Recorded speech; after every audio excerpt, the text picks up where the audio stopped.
నంద్యాల జిల్లా శ్రీశైలంలో director of revenue intelligence అధికారులు మెరుపు దాడులు చేశారు.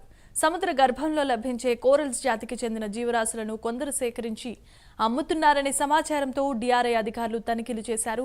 శ్రీశైలంలో పలు దుకాణాలపై దాడులు చేసి ఇద్దరిని అదుపులోనికి తీసుకున్నారు. నిందితులు సున్నిపేటకు చెందిన వెంకటరమణ, రామాంజనేయులుగా గుర్తించారు. ఇక ఇద్దరిపై వైల్డ్ లైఫ్ యాక్ట్ ప్రకారం చర్యలు ఉంటాయని అధికారులు వివరాలను వెల్లడించారు.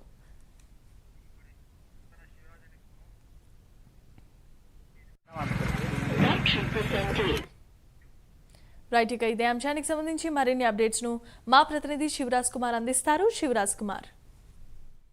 జమీమా, ఏదైతే శ్రీశైలంలో అలాగే సున్నిపేట ఫారెస్ట్ డిపార్ట్మెంట్ అధికారులు ఏదైతే డైరెక్టరేట్ ఆఫ్ రెవెన్యూ అధికారులు నిన్న తనిఖీలు నిర్వహించడం జరిగింది. ముఖ్యంగా ఏదైతే సముద్ర గర్భంలో దొరికే కొన్ని ఏదైతే జాతులకు సంబంధించిన సేకరించి వాటిని ఏదైతే అక్రమంగా శ్రీశైలంలో అలాగే కొన్ని షాపులలో విక్రయిస్తున్నట్లుగా వారికి సమాచారం అందడంతో మెరుపు దాడులు నిర్వహించడం జరిగింది. శ్రీశైలం అలాగే సున్నిపేటలో అధికారులు అయితే దాడులు నిర్వహించారు. ఈ దాడుల్లో ఇద్దరిని అదుపులోకి తీసుకున్నారు. ముఖ్యంగా ఏదైతే జీవజాతికి సంబంధించిన ఏదైతే కాలర్ సంబంధించిన వన్యప్రాణం సంబంధించిన వాటిని విక్రయిస్తూ ఎవరైతే గుడ్డు చెప్పుడు కాకుండా భారీ ధరలకు వాటిని విక్రయిస్తారు. ముఖ్యంగా అవి ఇంట్లో పెట్టుకుంటే మంచి జరుగుతుంది, అధిక లాభాలు వస్తాయని చెప్పి ఎవరైతే భక్తులను అలాగే ప్రజలను మోసం చేస్తున్న వారిని గుర్తించి ఏదైతే ఇద్దరిని సున్నిపేటకు చెందిన ఇద్దరిని అధికారులైతే ప్రస్తుతం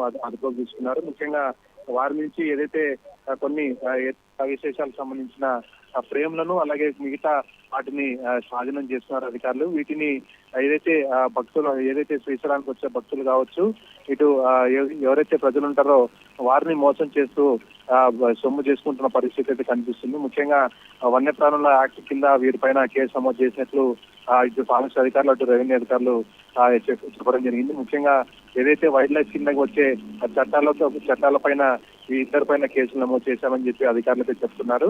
మరోవైపు ఏదైతే ఈ శ్రీశైలంలో కావచ్చు మిగతా చోట్ల ఈ విధమైన చర్యలు పాల్పడితే కఠిన శిక్షలు ఉంటాయని చెప్పి ఎవరైతే ఇటు ప్రజలను మోసం చేస్తున్నారో వారు కూడా ప్రజలు కూడా కొంత అప్రమత్తంగా ఉండాలని చెప్పి అధికారులు అయితే హెచ్చరిస్తున్న పరిస్థితి కనిపిస్తుంది. Jemima, thanks for the updates Shivraj. Battery percentage 50.